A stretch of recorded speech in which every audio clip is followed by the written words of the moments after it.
Let's talk supply chain. Hello, everyone, and welcome back to Let's Talk Supply Chain. So, let's kick things off with a question. Today's guest was both an attendee and presenter at the 2024 Gartner Supply Chain Planning Summit, and she discovered some fascinating industry stats. So, what percentage of organizations are actively deploying or experimenting with AI in their supply chain planning processes? We talk about AI a lot, but does that match with what teams are actually doing? What do you think? We will have keep listening because we're going to let you know at the end of the show what the answer is to that. So today, I'm joined by a brand that is on a mission to democratize supply chain planning. This will be their fourth appearance on the show, and they always deliver insightful conversations. And so with me today is Gains. Gains is the supply chain performance optimization company. Its platform drives faster, smarter decisioning everywhere inventory matters. So, with Gains, supply chain teams can make all the right decisions at speed and scale to right size inventory, strengthen performance, and fulfill customer promises. And it's Amber Salley, VP of Industry Solutions at Gains, that is joining me for the show. Now, Amber is a distinguished supply chain expert with over 2 decades of experience in the industry. Before joining Gains, Amber was a senior research director at Gartner, and her insights have been instrumental in helping organizations become more resilient and decision centric. Today, Amber and I will be talking all about being data driven. We're going to be diving into the evolution of data driven thinking and the new paradigm we should be embracing now. We'll be exploring the misconceptions about being data driven and the challenges of emerging technologies like language learning models. And we'll be sharing practical applications and the many benefits of letting the data lead. Welcome to the show, Amber. Oh, thank you, Sarah. That was a great intro, both about me and about Gain. Really appreciate that. I am so happy to have you here. Now, we've already had Bill, Dave, Jeff on the show. They were all great conversations. So, if anybody missed those, go and check out episodes 374, 385, and 390. And I'm really looking forward to talking with you today, doing even like a deeper dive into some of those themes around optimization and making the right business decisions. Now, you have been on the show before, and we've also done some panel discussions. So I feel like, we already know each other and we're going to have a great conversation today. But for anybody who doesn't know who you are, can you start by introducing yourself, a little bit of your background, and maybe a little bit about your role at Gains? Yeah, sure. So I'm the VP of Industry Solutions at Gain Systems, and my background in supply chain goes back pretty far. Started about 25 years ago when I was an intern at college, and I went to college in Pittsburgh, Pennsylvania. And one of the big employers in Pittsburgh was U.S. Steel, and they had an internship program for IT, which was my major. And I happened to get placed in the IT internship program in the transportation group. So these Wow. were the people, right, that were filling the trucks of steel that would go to U.S. Steel's customers. And I was coding in COBOL, right? So I was pretty much coding to add in items on the screens the transportation folks would use in their daily job. And I got to know the transportation guys pretty well. And that led me to starting to deploy supply chain planning technologies for a large global manufacturer. I then spent some time in management consulting, supporting both CIOs and their direct reports, as well as chief supply chain officers and their teams. Then my last role prior to joining Gains, as you mentioned, was as a research analyst at Gartner, where I spent 12 years advising companies on everything related to supply chain planning, technology, organization, people. And I've taken all that I've learned in the past 25 years and have brought it to Gains to help Gains with helping us think through where should we take our product in the future? What should we be focusing on that's going to help our customers make the highest quality decision for their supply chain? Yeah, absolutely. And I love that. You and I talked a little bit about that at the Gain Summit just a little while ago, and you bring so much knowledge. So, today we're talking about being data driven. And this way of thinking has really been on a journey as technology and mindsets really have changed. So, talk to us about the evolution of data-driven thinking, but I also what I said earlier about leading with data or data-led decisions. I love that. So talk to us about the evolution. Yeah, so we can see an evolution that's tied to the technology evolution. If I think about my time at US Steel, where we were again running things on COBOL, the next step for them, probably for supply chain, would have been starting to use spreadsheets, right? And with spreadsheets, whenever you think of data driven, you come up with an instinct, gut feel for how to make a decision, and then you use the data that you have in Excel to back it up, right? So you have a lot of confirmation bias in your decision making. Then companies have tended to start to leverage their ERP or ERP like technology that would be then transactional system of record. And then you can start to add more automation, you can have some more routines, and you start to have what we would call heuristic based data decisions being made, where a rule could be if X, then Y. But you still have the humans who are coming up with the business rules. So there is still some bias in how you're making your decisions. Then, as we started to evolve towards business intelligence platforms and analytic tools, which today, if you think about supply chain planning tools, a lot of them are business intelligence tools, and supply chain design tools are business intelligence tools. And that's where you start to get towards this hypothesis driven approach that has um, assumptions baked in. But those hypotheses are still driven by humans. The humans are the ones coming up with hypotheses that you're testing. So you still have that human bias in there. Now we have moved towards the current era, which are cloud based environments, hyperscale cloud based environments that are able to crunch a lot of data very quickly, use artificial intelligence and machine learning. And that's the current stage that we're in, where companies can move towards this data driven approach where you're having the technology look at all of the data available, and instead of you building hypotheses that you're testing against, the data are telling you, hey, here's what's actually happening in your environment. I love that. That's such a great evolution, right? Although there are still companies using Excel for to manage a lot of their inventory and things like that. And so when you hear it in an evolution in that way, you can sort of see where you fall into that evolution as an organization and kind of how far you need to go if you're still relying on Excel. Right. Yes. Interesting. So where are we now? I mean, you kind of said, the current situation. But what is the new data paradigm? Can you give us an example? I think you've said that Google demonstrates this new approach. Explain what you mean about that. Yeah. So the new paradigm is focusing on discovering patterns and finding correlations over explaining causality, because we tend to like to understand the why and the causes. But this new way of thinking is focused more on correlations, and the correlation is just enough. And there's this article that's rather old, but it's still very relevant for data driven, from wired.com, and it's called The End of Theory: The Data Deluge Makes the Scientific Method Obsolete, written by Christopher Anderson. And in this example, Christopher Anderson shares the Google example, where for their ads business, they were just looking at all the data about all their ads and identifying through the correlation where it made sense to place an ad for a maximum clicks. They weren't trying to figure out what is this ad for, who is the target demographic. They just said, well, here's what the data is showing us works, so we're just going to move forward with this. And not really try to get into the why is that the way that it is. It just is. Well, and it sort of goes to that theory. We've got to get out of our own way sometimes.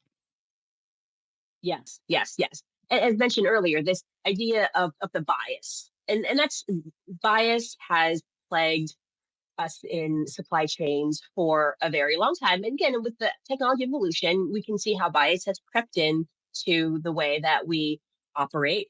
But we have started to condition ourselves to believe that the way of making decisions of this hypothesis driven approach, which again, very human bias, not just with the assumptions that we have to build as humans, but the data that we're putting into our models to run our assumptions against, we as humans are determining what data should be in that data set. Ah, Whereas true. data driven, whereas data driven is saying, just give us all the data that's available and we'll figure out which of these data is actually correlate to each other. Wow. Can I just say you've like blown my mind because I haven't really thought about I've always been thinking about, data houses and everybody's got to get that in order and then people are like, "Well, I don't know what data and what's good and what's bad." And you're right. I mean, if we're making those decisions and not just necessarily putting in that data, and I don't know whether it needs to be like perfect data, good data, bad data. Maybe it can sort through the two, and maybe you can tell me that. But if we're just throwing everything almost at the wall, right? Throwing all the data into a pile and letting it sort of sort itself out, and then spit out these simulations, or maybe this is scenario one, this is scenario two, this is the risk level, this is how much investment it's going to cost you, this is how many transit days it's going to take versus this one. This route has these potential challenges on it, maybe because it's winter, right? And yeah, like too many times, I feel like we overthink. And like you said, need to know the why behind it and we almost have to let go of that.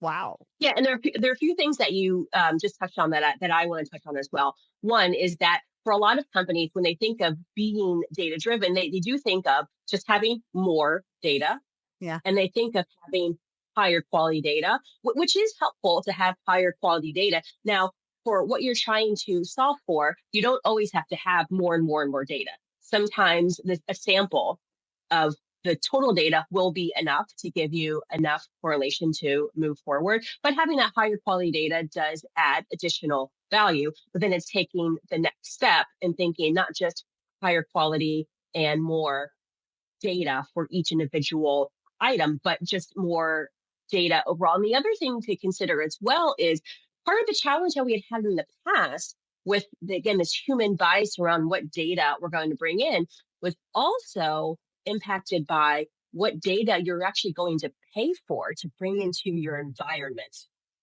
Wow. right? Yeah. And then that determines, obviously, you might have too much investment in that area that you don't even realize that you could potentially get back and then invest in some technology too. Right. And here's the thing now is that data is getting cheaper. Mm. So it's becoming easier to bring in different data sources Mhm. that, again, might not seem to have any correlation, but it's Right. not as expensive as it used to be to bring it in and clean it and house it as it was maybe 10, 15 years ago. Fascinating, fascinating. So, I feel like we've thrown the phrase data driven around quite a lot, but I don't know how much many of us have actually explored what it means to be data driven on a deeper level. And I think we've sort of talked around it just now. So are there any maybe common misconceptions that you see about being data driven or considering your organization as being data driven, and maybe that means different things to different people. Yeah. So the misconceptions are things that we have been talking through here. One is trying to focus on, or the misconception of thinking that data driven is just supporting your decision with data. So, as an example, we have supply chain design as part of our product set. And there would be companies who would say, well, a decision has been made to open a distribution center in one region of the United States. And we need you to come in and help us build the model to prove out our instinct of putting or strategy of putting a distribution center in that particular region. Mhm. So the misconception there was, well, if I bring in technology and it has all of this data, then I can prove out my theory Right. with the data in a tool. So you're spending all this money on a technology to just confirm or to try to confirm your own instinct built Wow. decision. Okay. Yeah. And then the other misconception is, again, this idea of cause and effect, of starting to make decisions or build strategies around this idea that if X occurs, then Y is the result. And I'm going to move forward with this assumption that X and Y are connected. And if that fails, then I move on to the next thing. But if it holds true in all this data that I have, then I move forward with making that decision. So having that cause and effect so tightly um, connected is something that becomes um, a moot point as you start to move towards becoming data driven. Well, and a different mindset. It and also brings in a different conversation at the organization, senior executive level around, we can say that we think that this is the solution. We're going to go and maybe do a simulation on it, but we're only going to put in this kind of data to make sure that it backs me up. Yes. But at Yes. the end of the day, you're already biased at that point because you just want to be proven right. And we gotta get Yes. Yes. over that. Right. And to this point, one of the biggest challenges that we probably will see when when it comes to becoming a data driven organization and Mhm, thinking in a data driven way is the senior leadership wanting to feel that their knowledge and their experience matters through how they make decisions. And their knowledge and experience is still going to matter. And right. all the other skills that they will have gained over all the years that they have been working in supply chains will Mhm, still matter. But there is some pride mhm, attached to making decisions and having decisions that you made actually yield great results. mhm. So the part of the challenge that companies are going to have is that cultural mind shift Yeah, of moving everything or as much as you can to a data driven approach yeah. and away from leadership instinct approach. Well, and that knowledge and instinct, instead of coming at the front end, would come at the back end, right? Once Yes. that solution Yes. and data-driven solution is provided to you, there is gonna be a human element where knowledge and instinct could come in to take a look at Yeah. it and make sure that it's actually going to work realistic. Right. Right. Because with this correlation driven approach, again, the data is finding the patterns, the Right. correlations, and then you apply the context after that. So Mhm. the leadership and the knowledge that people have gained can help to apply that context Mm. once you get the outputs from the data driven result. So then thinking about practical applications, can you share any case studies around organizations utilizing full data-driven decision making? Like what does that look like? Paint us a picture. Yeah. So a really great example is our customer Border States Electric, which is an electric component distributor. And Sarah, you interviewed I did. one of our Border States customers, Corey Jacobson, who was very instrumental in this lead time prediction service uh, product that we helped Border States build. But the problem that they were trying to solve for was variability in lead times. So about 4 years ago, they were experiencing a lot of volatility in lead time. And as they tried to predict the error in their lead time, they were or predicting what the lead time was, they were experiencing a lot of error in their prediction. But over the course of the next 2 years or so, when they thought things would start to calm down, well, they were actually experiencing more volatility and Wow. even higher rates of error in their prediction. So they worked with us and asked if we could help them with this lead time issue. So rather than go in and start to build a hypothesis of, well, we think that this contributor can predict lead time, we instead said, okay, we know the problem that you have is lead time. Let's just take all the data that you have and run some machine learning models on top of it and see if we can find any patterns in any of the data that we have here. And through that, we were able to find predictors of the time that wouldn't have been necessarily obvious, or at least the magnitude is necessarily obvious. One example is that we actually found a good indicator or a good predictor of lead time around vendor latitude and longitude. Huh. And that wasn't something that we necessarily would have run a hypothesis for, but the data overall showed us that that combination was a good indicator or a good predictor of lead time. About 3 months ago, Corey and I presented this story at a conference. And one of the things that he shared about lessons learned goes back to this correlation and causation and context. Whereas British States was testing out these models, Corey was very, very focused on the why. Well, the data shows us this, but why does it show us that?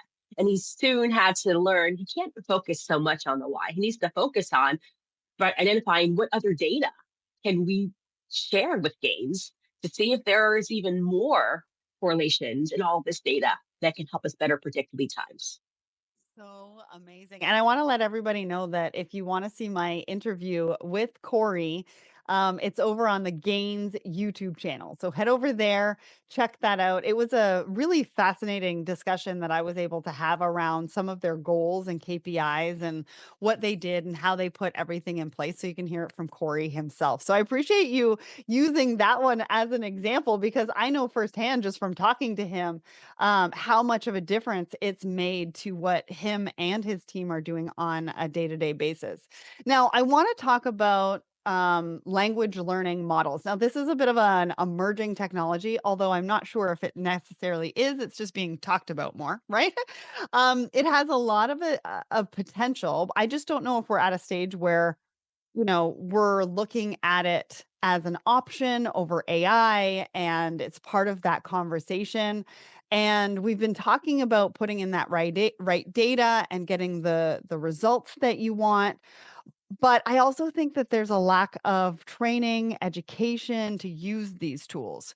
So talk to us about language learning models. Talk to us about some of the challenges that there are around that and maybe the use and implementation of it right now.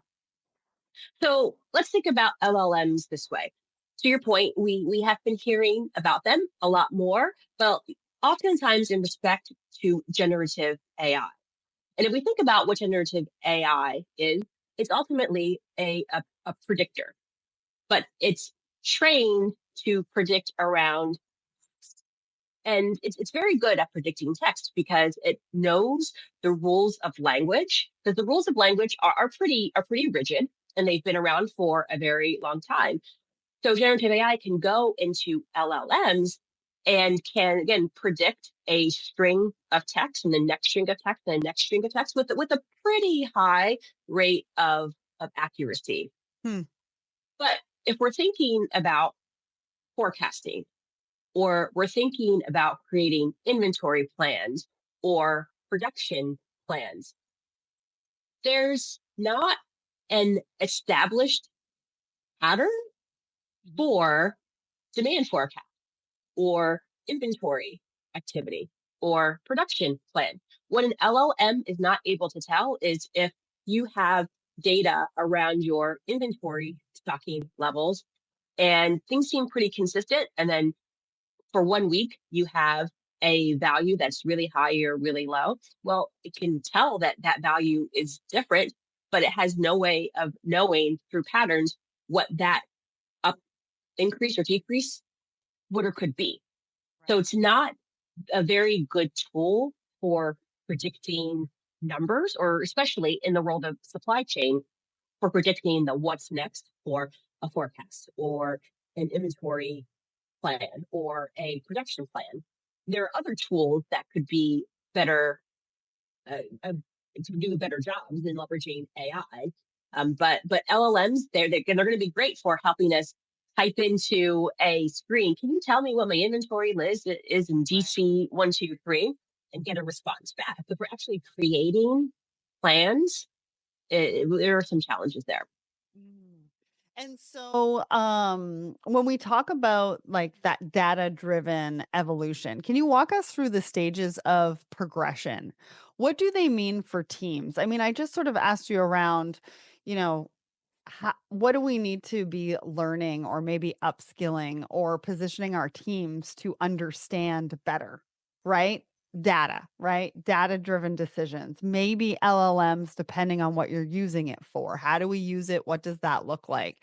Can you talk to us about what it means for teams? What do senior leaders need to think about for their supply chain teams to learn more about, to upskill, to be able to have these discussions around data driven decisions? Yeah. So let's think about it this way. So in the beginning, we talked about a four-stage evolution of Mhm. technology, allowing us to move towards a data-driven approach. And we can think about the progression in four stages as well. So the first stage, and if we take a step back, as we talk through these stages, I think the listeners will be able to see themselves in one of these stages. So at least they'll understand, well, what will be the next stage after where I am Right. today, and start to think of what do I need to start to uh, instill in my organization culturally to get to that Yeah. next stage, right? So the first stage is that instinct driven stage where decisions are made purely on intuition. And this is again where there might not be enough good data to help you make a better decision. And then the data that you do have, you might be manipulating that to justify the instinct driven decision that you made. So we've talked about this data driven evolution at the beginning of this conversation. And I think there are organizations, teams, professionals in a variety of these stages of progression, right? So, what does this mean for teams? As senior leaders, if we think about our teams and we think about the future of our supply chain teams, what does that sort of upskilling, what do we need to look for? What do we need to learn? What do we need to understand to be able to move forward? Yeah. So I think we can think about this in a four-stage progression. So at the start of our conversation, we talked about the evolution of technology and the four stages of going from a more uh, instinct driven to a correlation driven. And the progression steps are similar in a four-step fashion. I think as I go through this, your listeners will be able to probably see themselves in one of these stages, either themselves or their teams in one of these stages, and then can at least get a sense for what the next stage after that will be to become more data driven. So the first stage is that instinct driven planning where your decisions are based entirely on gut feel and intuition. And if you are using any kind of data, it's to confirm the instinct driven decision that you already made. Then the next stage is the heuristic driven. And what we mean by heuristic driven is a simple rules guided decision. And this would be where you might say something like if an inventory level drops below X, then order Y to get the inventory level back to Right. a predefined level. But the rules themselves are still being derived by humans and by teams, and probably by consensus. Then the next stage is that hypothesis driven approach where you create hypotheses and you have assumptions and you test those assumptions. But in that stage, humans are still defining the questions. Humans are still determining what data are going into these models. And then the fourth stage is the correlation driven stage, where the data itself is driving the discovery and the prediction. Now, I would say in supply chain planning and design for the more mature companies, they're probably for a lot of decisions at stage two with heuristic driven. And then there's still a class of decisions that are at level three, hypothesis driven. The biggest leap is going from three to four, because that's where you have to have that cultural change. And teams really have to trust the data to have it as a correlation driven, data driven approach rather than relying on your intuition or the predefined rules to make the decision. So, leaders have to then shift their mindset of driving the decision from the front end to driving it from the back end, and how that actually benefits them from a leader, and translating that down to their teams as well. So, with that in mind, what are the benefits of really letting the data lead? Like, can you give us the scale of benefits from teams then to a wider organization level, and then ultimately to the industry?